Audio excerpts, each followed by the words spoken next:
Solopreneurs have a hard time setting work life boundaries, setting deadlines for themselves, and being productive without burning out. But I'm here to flip the script and show that you can make an impact in your business and at the same time prioritize your personal needs. Hi, I'm Holly Perez, owner of HAP Organizing Solutions. HAP stands for Happy and Productive, Harmonious and Peaceful, and Home and Paper, as well as my initials. I'm going to tell you my story about how I achieved what I like to call work life harmony, not work life balance, and how I am committed to helping you realize this for yourself. You'll see organization is self care. It's possible to take care of yourself and grow and build your business at the same time. In my late 20s, so this was about a decade ago, I was struggling with clutter in all of the spaces in my home and in my brain. I had been working full time in a corporate job. I was about 5 years into my career, and things felt more chaotic than ever before. I didn't feel like I was showing up as my best self anywhere in life. Not only that, but I feel like I wasn't even worthy of the title adult. I didn't feel like I felt worthy of adulthood. Here I was in my brain still believing that I was a child that didn't know the first thing about maintaining a home, and I was starting to take care of this child of my own.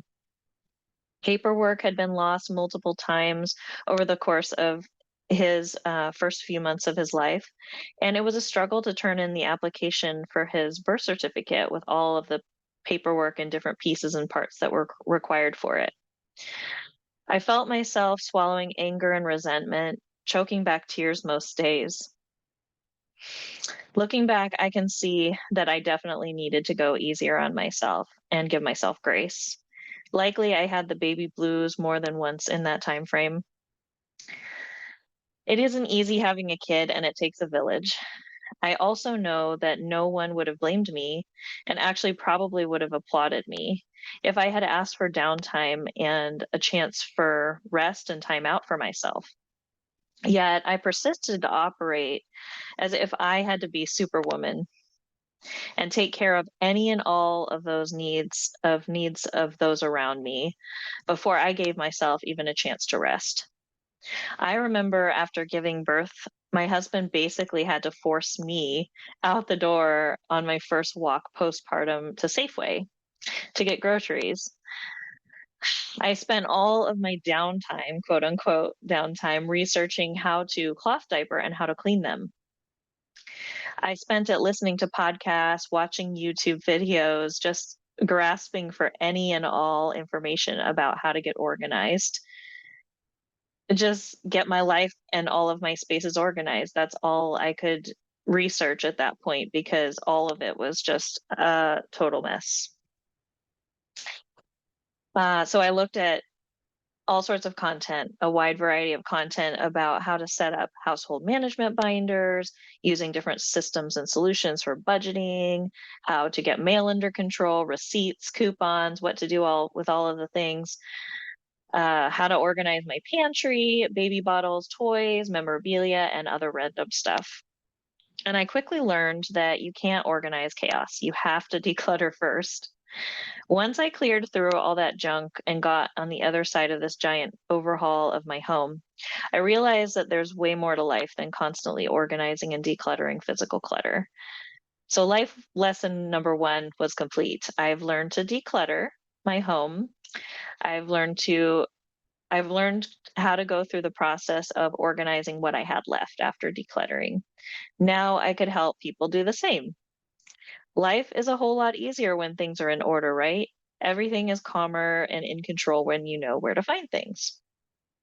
Now comes life lesson number two. I broke down exhausted and burnt out after the first year of my business. I had not considered what it was doing to my mental and physical health as I continued to overbook my calendar with client sessions, any and all things that I could do to help any family member, relative, clients, and all of my friends. So during the first year of my business, my grandmother was ill. She had a huge part in raising me when I was young, and I was so connected to her. Devastated that her health took a turn for the worst, everything felt really out of control. But there was one thing that I could do. I was going over to her house every weekend to help her manage her to-do list, her appointments, and her paperwork. This is what I spent my quote unquote downtime on. So all of this was out of control, and this was one thing that I could do to be with her as much as possible and soak up just all the time that I could get with her before she passed, and B, feel like there was some semblance of control over the situation that I had. Meanwhile, all of my own stuff was not getting addressed. I needed to get back to myself. My home, my family, my personal systems were just non-existent, and all of that was out of control again. This is where the pandemic lockdown of 2020 forced me to shift again. When this happened, automatically my calendar was empty, besides the plethora of all of uh, the virtual meetings. If you remember all of that, everybody was just kind of grasping for any kind of connection when we were forced to go into our own homes. But after that, it gave me a chance to use my downtime to follow my interest and start studying something else. So I started studying personality and archetypes. I found a really fascinating tool called the Enneagram. 9 personality types that describe our core motivations, fears, desires, the automatic patterns that drive our everyday thoughts, feelings, and behaviors. For once, I turned my attention to me. I turned it inward, into my heart, into my own way of thinking. I started to look and understand at what I long for and what is actually preventing me from getting what I desire in life.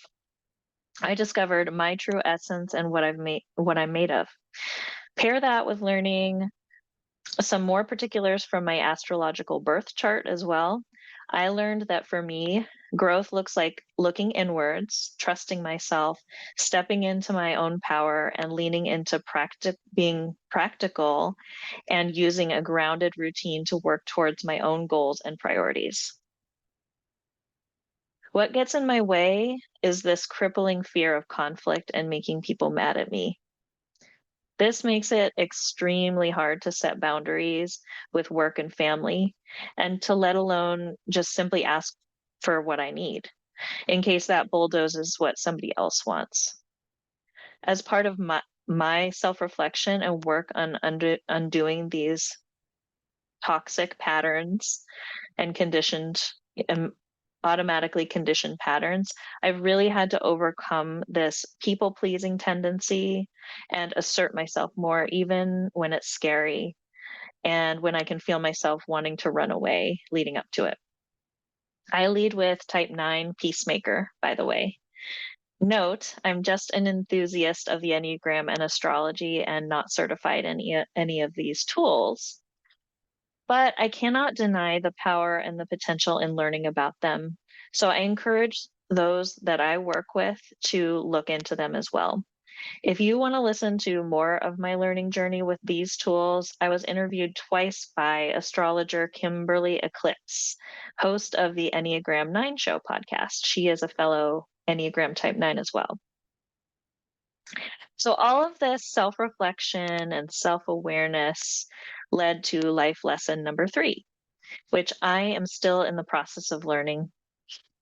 I started to discover I had a massive capacity and passion to serve other people by providing ideas, resources, systems, solutions, and shortcuts to others to help them make a transformative shift in their lives.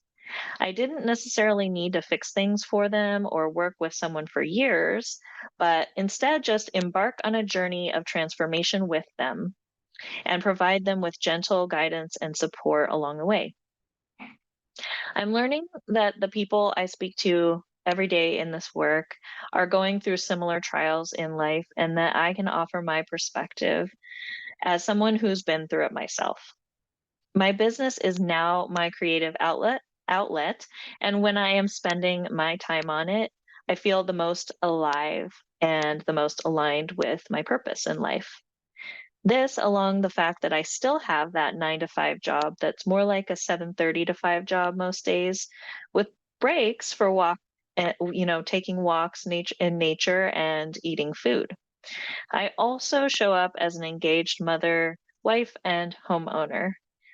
Lucky for you, a fair portion of my newfound downtime is spent on my business now, where I can share what I learned with you. Don't worry though, I'm committed to recognizing when I need a break this time. So, if any of this resonates with you, and if you could use a boost to your productivity through using tools and systems that are actually going to work for you because they're informed by your specific needs, personality, and preferences, then please stick around and learn more about my services that I offer, including my new work life harmony packages in April 2024. I hope to see you soon.